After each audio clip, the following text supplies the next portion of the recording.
welcome to everyone to the next session. Welcome to Virtual Learning Exchange Partnerships with Jonathan Kennedy from Queen Mary University of London and Aaron Zachmeier, Associate Director for Online Teaching and Learning at the University of California, Santa Cruz. Don't forget to check out the community feed and let other attendees know that you're online. If at any point that you feel like you need technical assistance, don't forget to use the chat bot. And also, we also remind you that if you have questions for our presenters, to use the Q&A panel on your screen, and we will feed those to the panelists at the end. But without further ado, I will hand it over to Jonathan and Aaron. Thank you very much, Shannon, and hello, everyone. It's really fantastic to have this opportunity to talk to you about this virtual exchange program that myself and colleagues at Queen Mary ran alongside University of California, Santa Cruz last year. And the title of our talk is Learning to Tackle Global Challenges through Virtual Exchange.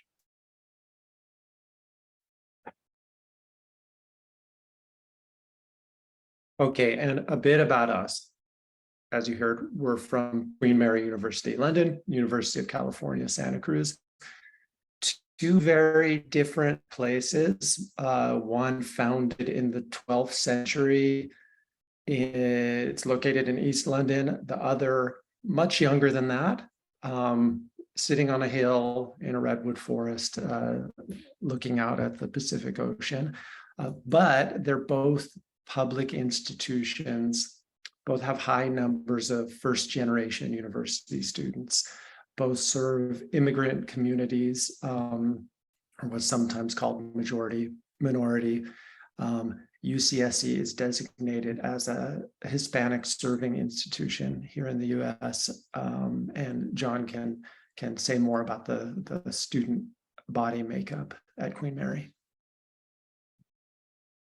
Yes, so we're quite particular in terms of being a Russell Group university, so a research-intensive university, but also having something like 90% of students coming from state school backgrounds, 75% from minoritized groups, and 50% first generation. So this is really quite remarkable for a Russell Group research-intensive university in the United Kingdom. And as Aaron said, we've both visited London and Santa Cruz, and certainly there are big differences. And having walked around the beautiful campus in Santa Cruz, looking out over the Pacific Ocean, you know, I really kind of felt those differences in my soul. But also there's some very clear similarities in our student bodies that helped with this process of setting up a virtual exchange.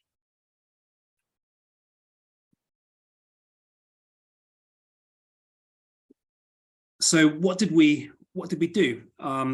So I think we were both fortunate in the sense that we took part in a program that was organized by the US-UK Fulbright Commission, who wanted to adopt a new program that built on their goals and their strategic aims of increasing exchanges between the UK and the US, but do it in a new way by using virtual exchanges. And so we applied for this program very early in 2022, and we were both successful. And then we entered really quite an intensive program to get us up to date with the theories and practicalities of virtual learning exchange, VLA, and also collaborative online international learning. And we were really fortunate having this backing from the American Council on Education, who have, you know, really quite a lot of practical experience dating back 2 decades at developing these kinds of programs. And so basically let's think about what we're doing in practice. So the Fulbright Commission basically chose 3 global challenges. One was racism, one was climate change, and the other was pandemics. And they wanted to find partners in the US and the UK who could design a virtual exchange with their classes to focus on one of these global challenges. And so we focused on pandemics, and so basically this program was built on two different but somewhat similar modules that were already running in the UK and the US. So my module in the UK was focusing on health inequalities and the social determinants of health, and the module in the US in Santa Cruz was titled Pandemics, Politics, and Community Health: Global Rhetorics of Health and Illness.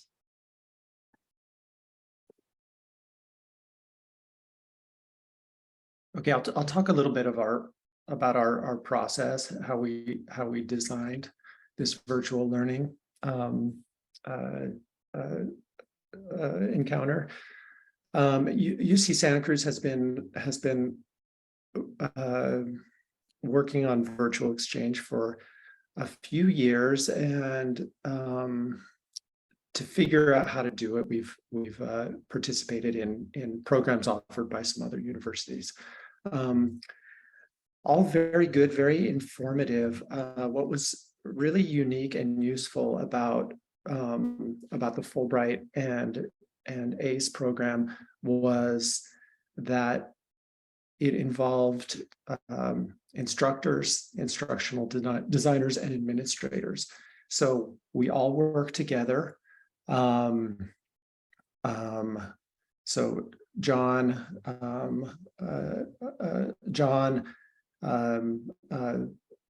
Danielle Thibodeau, the instructional designer at Queen Mary, and Carrie Bevan, who's an administrator who works with Global Exchange.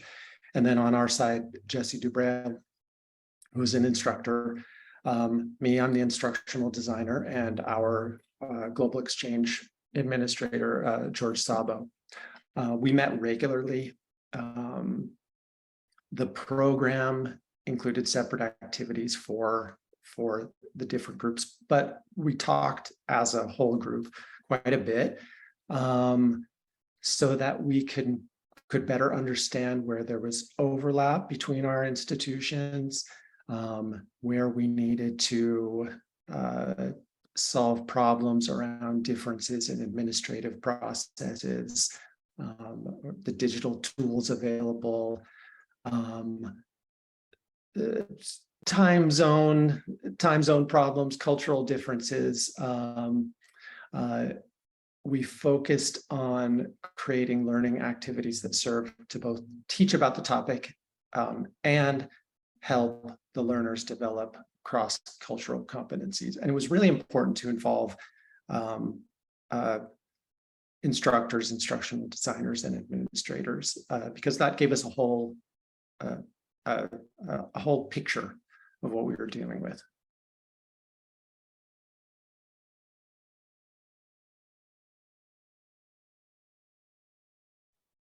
Sorry, muted. Okay, so now we're going to move on to some specifics about how we actually did this. And so basically, as we've already said, we had these pre-existing modules that focused on pandemics.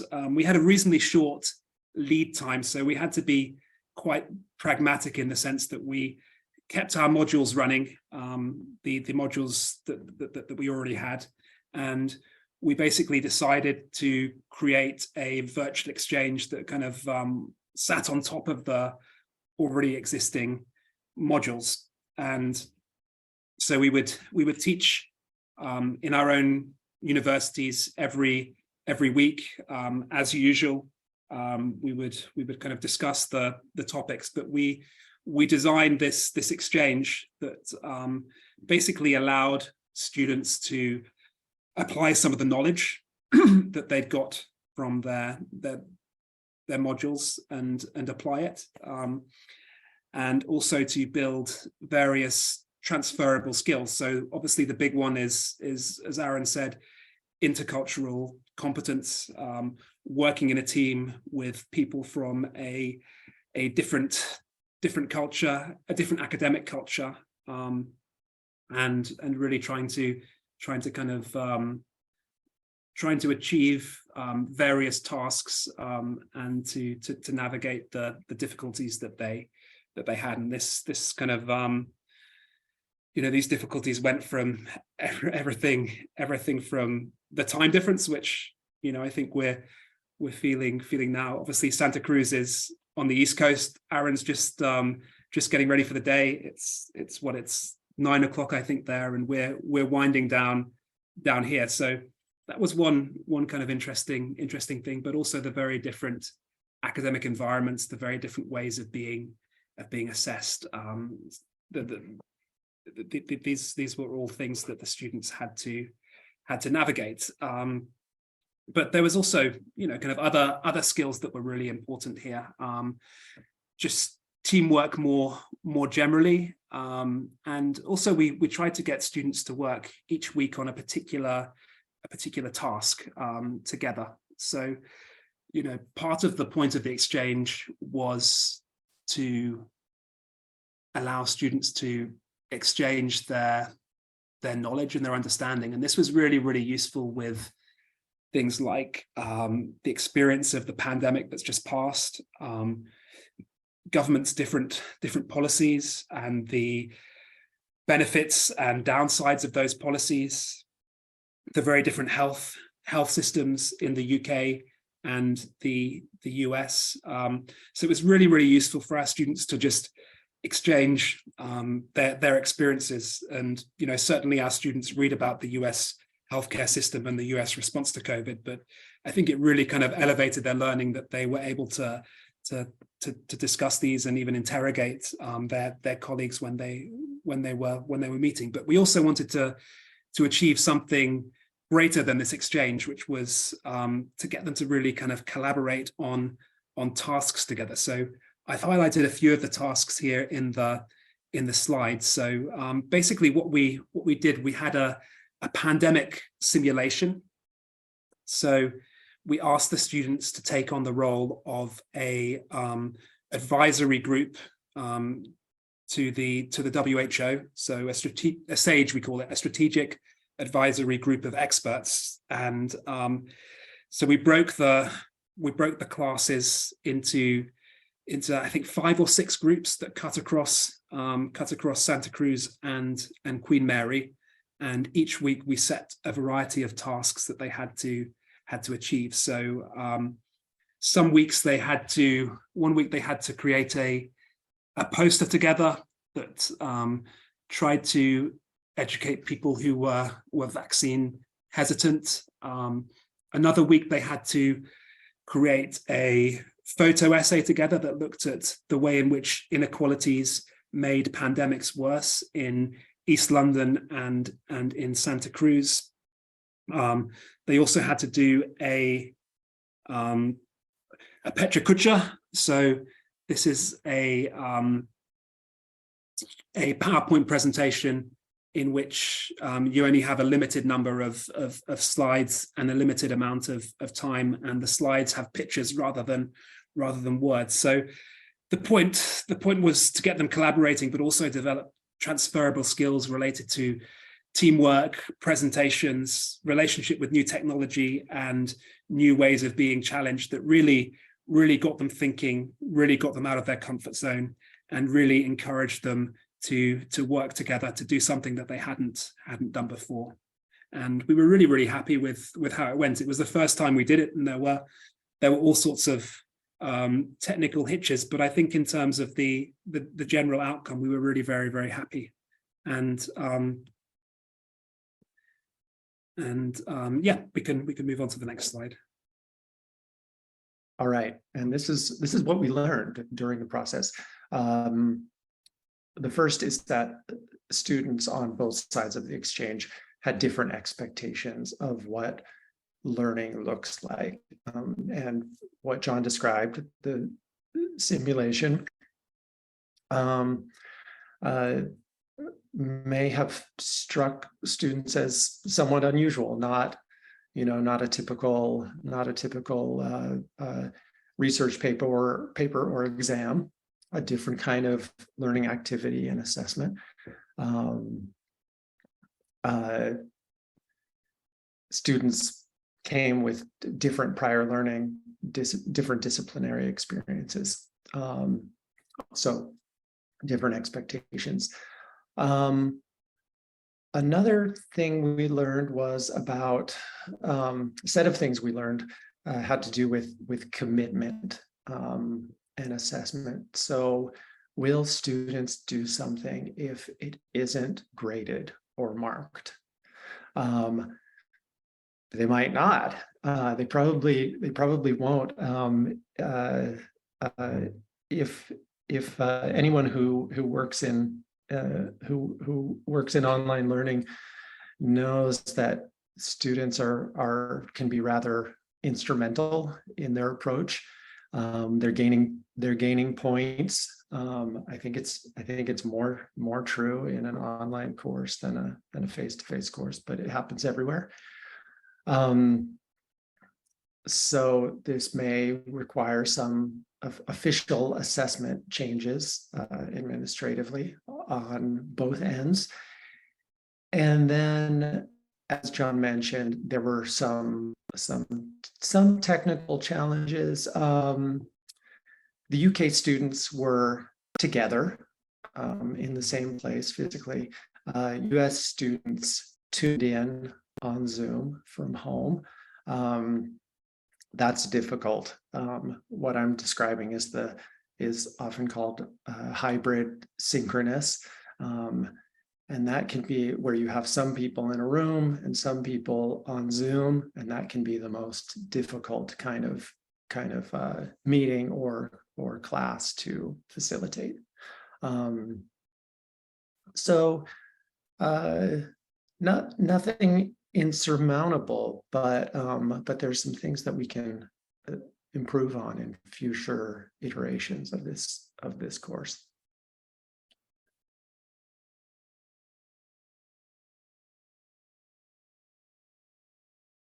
To conclude, as Aaron pointed out, I think the general sentiment was overwhelmingly positive.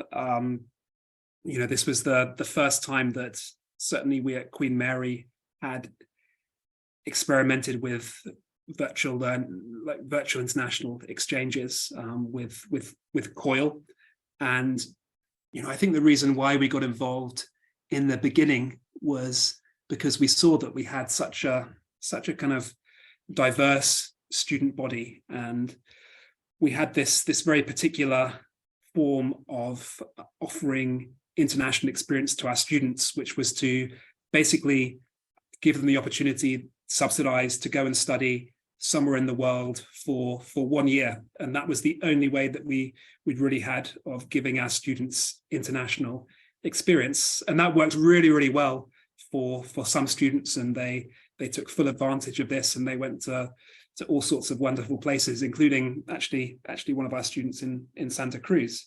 But as Aaron said, working together not just with the instructional designers, but also with the international office, we came to realize that there was a big group of students that really weren't able to take full advantage or take advantage at all of this year abroad approach to international education.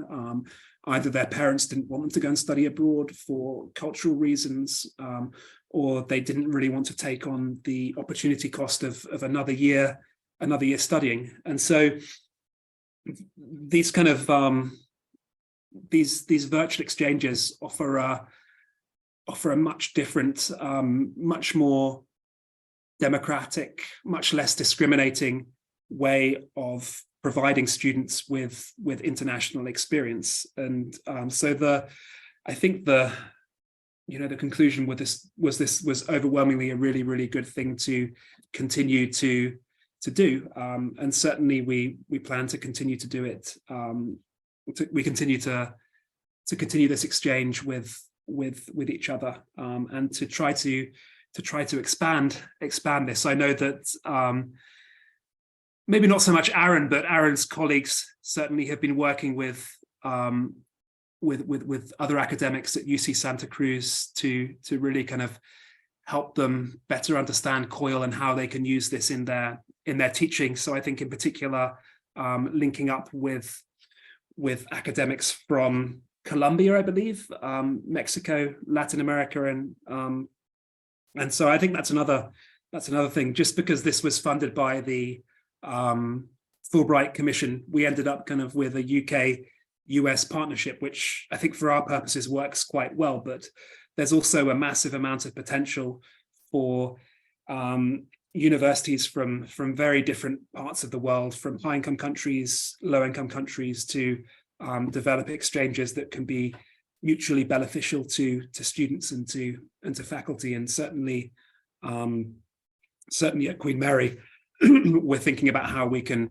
really expand this, and how we can take advantage of this mode of exchange that really can kind of benefit students and can provide them with global opportunities using the latest in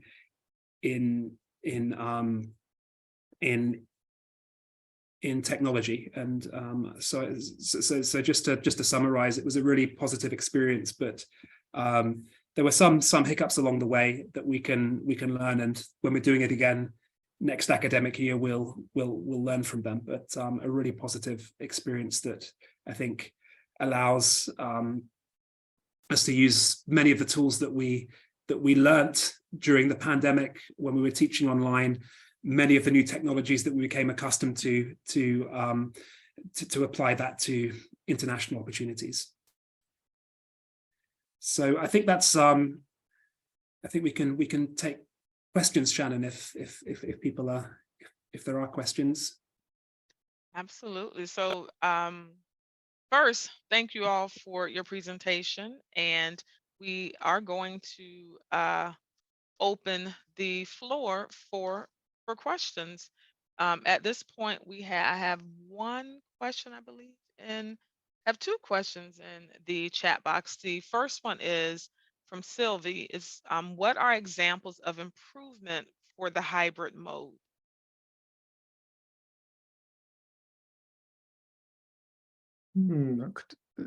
Could we? That was from Sophie. Sophie, could you expand on that question? Yeah, Sylvie, would you mind typing a clarification or Sylvie, expanding on sorry. your question? No worries, in the chat box for us, please. And while she's typing her clarification, just a reminder to everyone to use the Q&A panel so you don't get lost in the chat box. We have a question from David B. that says, did you find different learning cultures during the journey? Could I start with that, Aaron? Yeah, you take that. Yeah, I think one of the really interesting kind of things about running this program was a bit of a natural experiment that we would have liked to avoid it, but because of the administrative requirements of, well, Queen Mary in particular, and also the short amount of time that we had to prepare, we really got to experience what happened. So basically, it ended up being the case that the exchange was assessed for the Santa Cruz students, but it wasn't assessed for the Queen Mary students, which goes against best practice, certainly. So we saw this really quite, strange trajectory with the Queen Mary students, where they arrived at the beginning of term. They were really keen. They got involved in the projects each week, and then about halfway through the semester, when other assessments came along and other things that demanded their time and had a really kind of had an impact on their final grades, then they stepped back. And so this created a few challenges, and challenges that we'll certainly avoid next year, and make sure that we have a more aligned assessment on either side to kind of create this symmetry of motivation. So that was certainly one. So I think American students being more used to being assessed week by week, whereas UK students, particularly students at Queen Mary on our global health program, being assessed at the end of term, and that created a bit of an issue. I think certainly there were differences, but that was something that was really fascinating, just giving the students time each week to break out into their own groups and to chat, sometimes about the project, and often about the project, but at other times just talking about life at university, in their respective countries, and life more generally in their countries. And that was a really kind of really lovely thing to walk around in the different rooms where students were and hear them talking about these differences and learning from one another. So I think certainly there were differences in academic cultures, and when we're designing the assessments next year, we'll think very carefully to make sure that these don't kind of create a problem. But yeah, no, it was interesting to see. But I think that difference also creates a real strength in the collaboration and the exchange. Okay, and we have a couple, about 5 minutes before this session is scheduled to end, and we have 2 more questions in the Q&A panel, and hopefully we can get to both of those.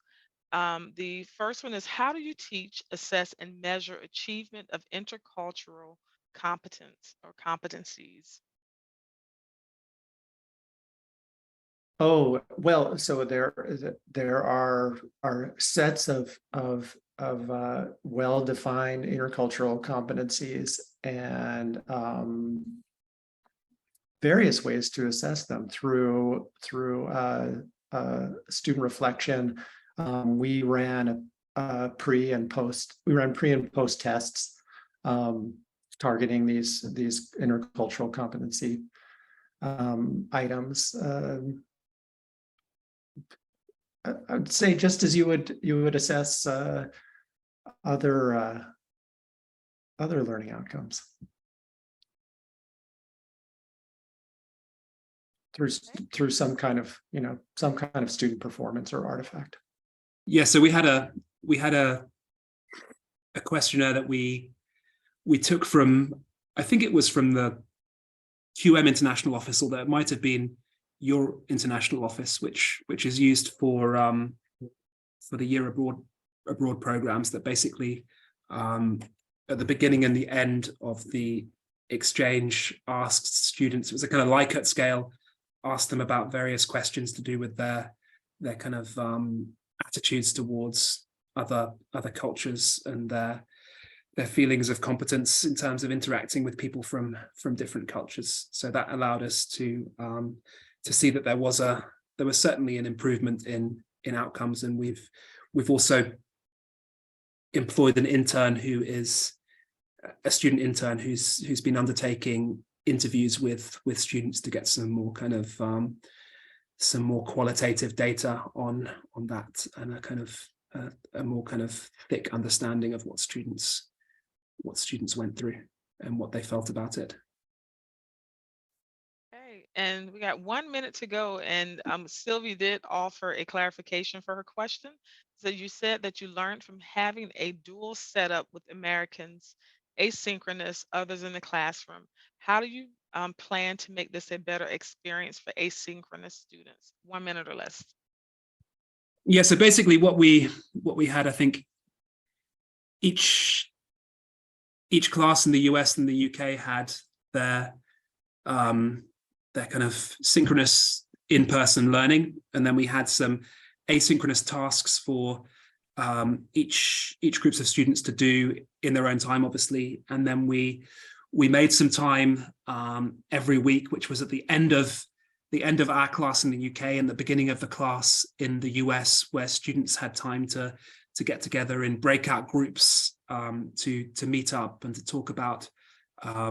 We gave them different points to discuss each week and different tasks to work on each week, and we were present as well, and they could kind of drop in and out of their breakout groups to come and see us. So I think that was another learning, that the whole of the UC Santa Cruz class was online, so that made it easier because everyone had their computers and everyone was at home in a quiet place, so they could kind of whereas in the UK we went from a on-site class to a online class in breakout groups, and it made it a little bit difficult technically. We booked out different rooms, but it still didn't work really to have students huddled around one computer. So when we run it again, I will do that.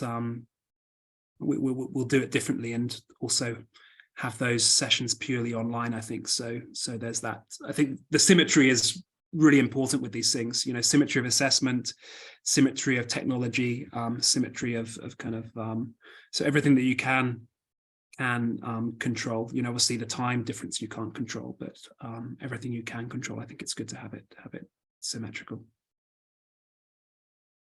Okay, well, thank you both so much for an informative presentation, and thank you all for being engaging and asking really good questions. There's one question in the Q&A, so if you all want to go in and respond to that and by writing, we welcome you doing that. For the rest of you, we look forward to seeing you at our next session. We're going to hear from our colleagues from the University of British Columbia, and they're going to be talking about collaborating for inclusion, strategies for supporting diverse learners. So we'll see you over there at 12:20. And let's give our presenters here today another round of applause and another big thank you. So we'll see you at the next session. Thank you. Thank you. Thank you, everyone.